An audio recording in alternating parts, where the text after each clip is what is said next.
ഹരിതം T V ചാനലിലേക്ക് എല്ലാ പ്രേക്ഷകർക്കും സ്വാഗതം. ഇന്ന് വിചിന്തനം ചെയ്യുന്നത് 2026 ജൂൺ മാസ ഫലം. ചിങ്ങം രാശിക്കാരായിരിക്കുന്ന മകം, പൂരം, ഉത്ര എന്നീ നക്ഷത്രക്കാരുടെ ഫലമാണ് പറയുന്നത്. ഈ നക്ഷത്രക്കാരെ സംബന്ധിക്കുന്നിടത്തോളം ഏറ്റവും പ്രത്യേകതകളുള്ള ഒരു മാസമാണ്. അതായത് നേട്ടങ്ങളും ഭാഗ്യങ്ങളും അതുപോലെ തന്നെ പൊതുവെ നന്നായിരിക്കുന്ന ഒരു മാസം. എങ്കിലും ചില ക്ലേശങ്ങളൊക്കെ സൂചകമാണ്. അതായത് രാശിയിൽ അവിടെ അഖേതു നിൽക്കുന്നു എന്നുള്ളത് ഒരു കാര്യവുമില്ലാതെ മനോവിഷമം ഉണ്ടാകുക, പണം ബാങ്കിലുണ്ടെങ്കിൽ തന്നെ എടുക്കാൻ പറ്റാതെ വരിക, അല്ലെങ്കിൽ തക്ക സമയത്ത് ഒരാൾ എത്തിക്കാൻ പറ്റാതെ വരിക, വായ്പ ചോദിച്ച് കൃത്യസമയത്ത് കിട്ടാതെ വരിക, ഒരു കാര്യവുമില്ലാതെ ശാരീരികമായ ചില അസ്വസ്ഥതകൾ ഉണ്ടാകുക, അങ്ങനെയൊക്കെ ചില കാര്യങ്ങൾ സൂചകമാണ്. അതിലൊന്നും ഭയപ്പെടേണ്ട കാര്യമില്ല.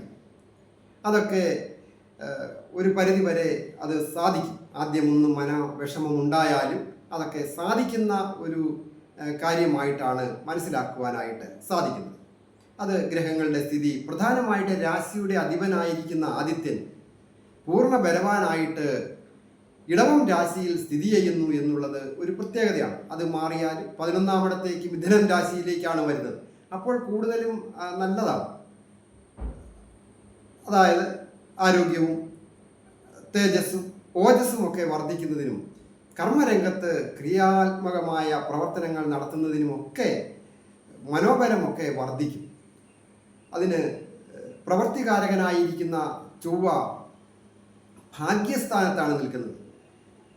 ചിങ്ങം രാശിയെ സംബന്ധിക്കുന്നിടത്തോളം രാജയോഗകാരകനാണ് ചൊവ്വ.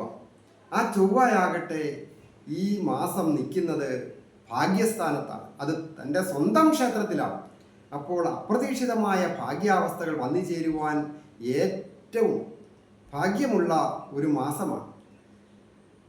പല ഘട്ടങ്ങളിലും പല ആൾക്കാരും പറഞ്ഞു കേട്ടിട്ടില്ലേ, ഏറ്റവും ദുഃഖങ്ങളും ദുരിതങ്ങളും ഉള്ള സമയത്തായിരിക്കാം അതുപോലെ തന്നെ ഭാഗ്യാവസ്ഥകളും നമുക്ക് വന്നു ചേരും. അത് എന്ന് പറയുന്നത് പോലെ ഈ മാസം, അതായത് ജൂൺ മാസത്തിൽ ചൊവ്വ അനുഗ്രഹിക്കുക വഴി ആരോഗ്യം തൃപ്തികരമായിരിക്കും, തേജസ്സും ഓജസ്സും വർദ്ധിക്കുന്നതിന് യോഗമുണ്ട്, ഭൂമി വന്നു ചേരുവാൻ യോഗമുണ്ട്, ഗൃഹം പുതുക്കിപ്പണിയുവാൻ യോഗമുണ്ട്. അങ്ങനെ പല കാര്യങ്ങൾക്കും ഭാഗ്യാവസ്ഥകൾ വന്നു ചേരും. ഓരോ വ്യക്തികളും മനസ്സിൽ ആഗ്രഹിക്കുന്ന രീതിയിലാണ് ഭാഗ്യാവസ്ഥകൾ വന്നു ചേരുക, ശ്രമിക്കുന്നതിനനുസരിച്ച്.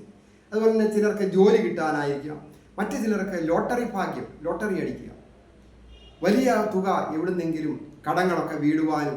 ഇന്നിപ്പോൾ കടങ്ങളില്ലാത്തവരാരുമില്ല.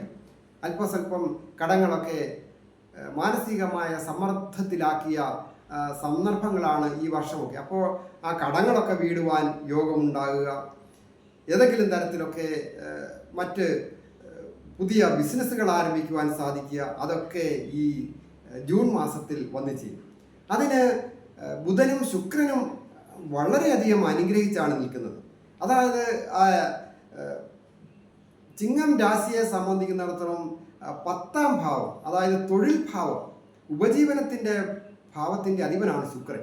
ആ ശുക്രൻ 11 എന്ന് പറയുന്ന ഭാവം, അത് ഏറ്റവും ഭാഗ്യം തരുന്ന അല്ലെങ്കിൽ ഉപജയസ്ഥാനാധിപത്യം, വർധനവ്, ആഗ്രഹം പൂർത്തീകരിക്കേണ്ട ഭാവമാണ് 11. ആ 11-ാം ഭാവത്തിൻ്റെ അധിപനോട് യോഗം ചെയ്ത് തൊഴിൽ സ്ഥാനാധിപൻ നിൽക്കുക കൂടി ചെയ്യുന്നു. ഭാഗ്യസ്ഥാനത്ത് ചൊവ്വ സ്വക്ഷേത്ര ബലവാനാണ്. ബുധ ശുക്ര യോഗം, ബുധൻ 11-ാമത്തെ സ്വക്ഷേത്ര ബലവാനാണ്.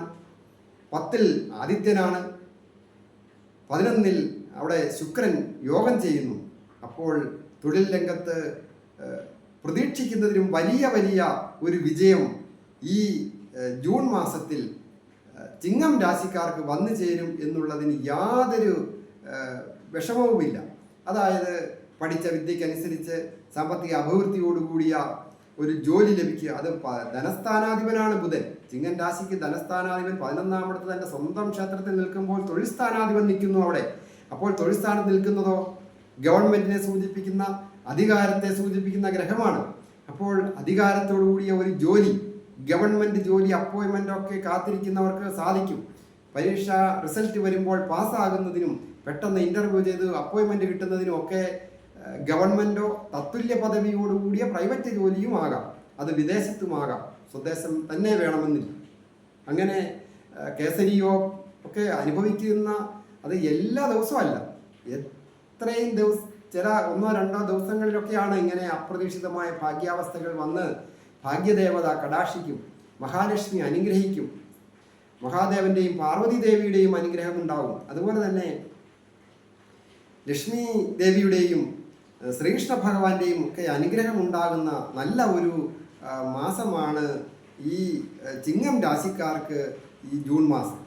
കടങ്ങളൊക്കെ വീടുക, അതുപോലെ തന്നെ സഹോദരിയെ വിവാഹം കഴിച്ചയക്കുന്നതിനുള്ള ധനം വന്നു ചേരുക, അല്ലെങ്കിൽ പെൺമക്കളെ വിവാഹം ചെയ്തയക്കുന്നതിന് മാതാപിതാക്കൾക്കൊക്കെ അതിന് സാധിക്കത്തക്ക രീതിയിൽ ഭൂമി ക്രയവിക്രയം, അതായത് കുറച്ച് ഭൂമി വിൽക്കാനുണ്ട്, ഒരു തരത്തിലും സാധിക്കുന്നില്ല എന്ന് വിചാരിച്ചിരിക്കുന്നവർക്ക് അപ്രതീക്ഷിതമായിട്ട് ഭൂമി വ്യാപാരം നടന്ന് രൂപ കിട്ടി മകളെ കെട്ടിക്കുവാൻ അല്ലെങ്കിൽ പെങ്ങളെ വിവാഹം കഴിച്ച് അയക്കുവാനൊക്കെ സാധിക്കുന്ന രീതിയിൽ ധന ആഗമന യോഗം ഉണ്ടാകുക.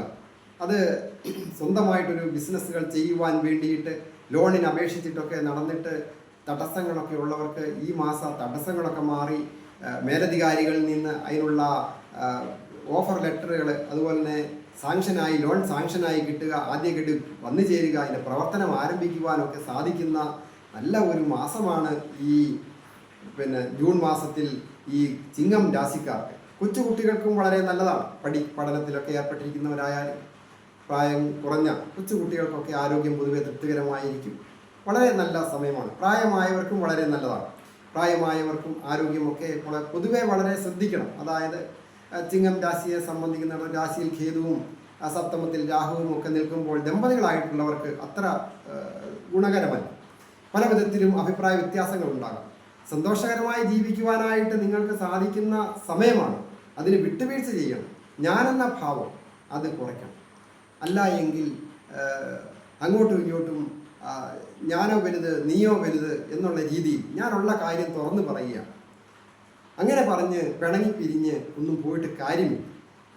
വിട്ടുവീഴ്ച ചെയ്യുക എന്ന് പറയുമ്പോൾ ഇരുപക്ഷത്തു നിന്നും ഉണ്ടാകും. ജീവിത പങ്കാളി ആകുമ്പോൾ സ്ത്രീകളായാലും പുരുഷന്മാരായാലും ഒന്നിനൊന്ന് മെച്ചം എന്ന് കരുതി നിന്നിട്ട് കാര്യമില്ല. എരിവിരി കയറ്റാനും അതുപോലെ തന്നെ ജീവിതം താറുമാറാക്കാനും ബന്ധുക്കളോ സുഹൃത്തുക്കളോ ഉറ്റവരും ഉടയവരും ഒക്കെ സഹായിക്കും. അതിൽ വീണു പോകാതെ ചെറിയ ചെറിയ നിസ്സാര കാര്യങ്ങളെ ചൊല്ലി അകൽച്ച ഉണ്ടാകാതെ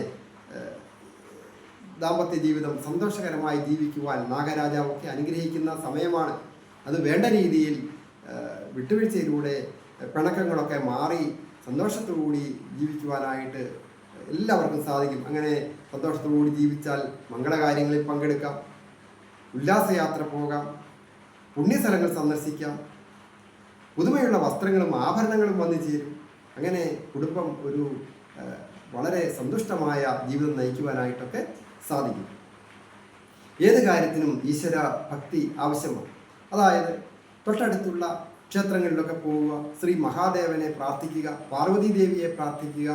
അപ്പോൾ സന്തോഷകരമായ കുടുംബജീവിതം നയിക്കുവാൻ സാധിക്കും. അത് വളരെ അനുഗ്രഹം തരുന്നതാണ് മഹാദേവനും പാർവതി ദേവിയും ഈ ചിങ്ങം രാശിക്കാർക്ക്. യഥാശക്തി അനുസരിച്ച് വഴിപാടുകൾ ചെയ്യുക. അവിടെ തിങ്കളാഴ്ച വ്രതം എടുക്കുന്നതും ഒക്കെ വളരെ നല്ലതാണ്. അവരൊരാൾ കഴിയാവുന്ന രീതിയിൽ മതി. സംസാരമൊക്കെ വളരെ മിതമാക്കുക.